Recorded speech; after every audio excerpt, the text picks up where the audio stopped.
Good evening. How are you? Well, it's a splendid evening. I'm getting out late to do a walk and talk because I spent a large part of the day at a No Kings rally in Berryville, Virginia, where I spoke. Thomas Jefferson says our temperature is about 78. It feels comfortable. And the humidity is 52%. And the wind is something like 2 miles an hour. Not enough to worth comment on. Early today, I got a message from a good friend of mine who's formerly wrote for the New York Times, the Wall Street Journal, Newsweek, and a bunch of books. And his concern was of a man standing alone looking out over a crowd. And the question being, if we get this wrong, will we be able to have a rally?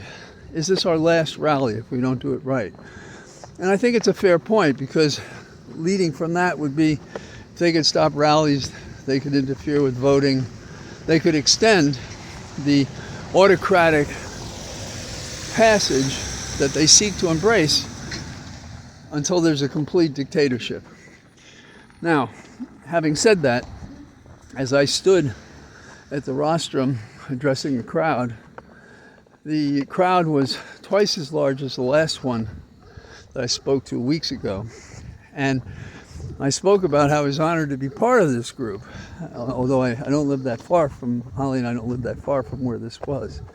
And I said that I saw this turnout as an indication that we've passed the point where we're watching it and hoping our mere presence will make a difference, and we've reached a point in terms of action when we're prepared to do something about it. And I think that was true from the crowd, and that there were others there from different groups soliciting membership, raising funds. Everybody had brought a sign that they created. And getting some skin in the game, as whether you make a contribution or you show up at a rally or something, that changes you into a campaigner, into a person who was there. Now, one of the things that was interesting to me is a point I've been making, and others have as well, and it was by Mayor LeVar Stoney. He's the mayor of Richmond, and he's presently not running for office, but he will again, and he should. And his point was that he came up to Northern Virginia from Richmond to appear because we all have to be involved in this. We all have to put our skin in the game. And I compared him, when it was my turn to speak, to what Obama was doing. And he was out there and asking others to sacrifice and to be involved and to follow the lead of the governor of Illinois and to be involved and to lead. And I asked again, why weren't there people who came to support, say in Chicago, the congressional delegation? I said, this was really bad. And I said, so people have to get out of the stands and down into the arena, and they have to risk being involved if they care about our Constitution and our government. I found that when we discussed the elements of the Trump regime, that there was plenty to distress us. And they couldn't be explained anymore by, oh, you don't understand what I meant when I ran for office.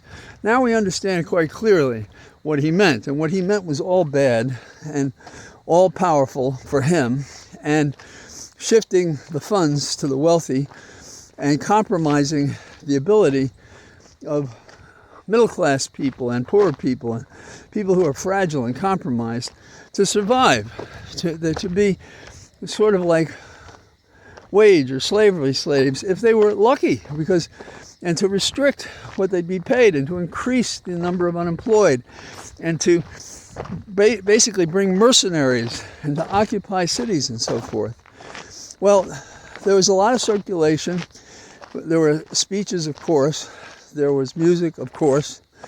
But the thing that I found the most encouraging was walking through the crowd one by one and talking to them. And I do confess that having the opportunity to be on the air or to circulate these walk and talks put me in a position of hearing from people what they think and so forth. And we can't imagine how what little we do makes a difference for the better.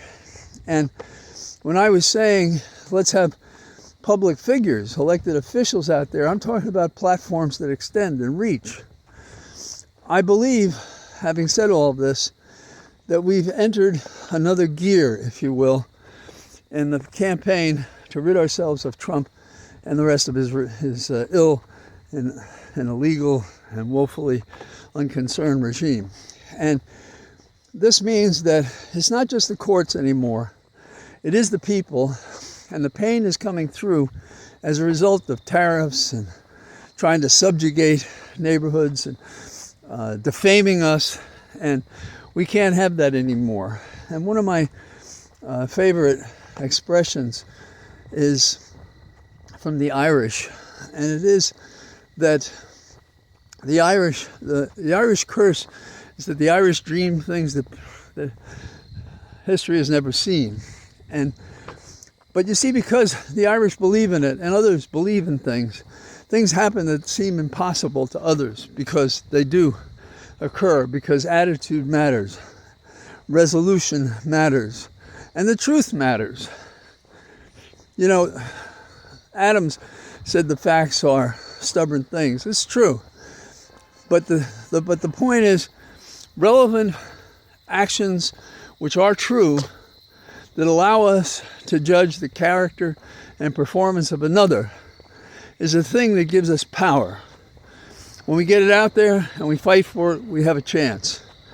And so we have a chance, and I feel that there's a turn toward us. We can't lose this opportunity because these things slip away as easily as the mist of a morning day. And we cannot have that happen to us. So, sorry if this is a little too brief, but I'm getting out late. And so I expect I'll talk again tomorrow about the goings-on, the misgivings that we rightly have against this regime. So for now, from the Cathedral of Trees, I bid you good evening. Bye-bye.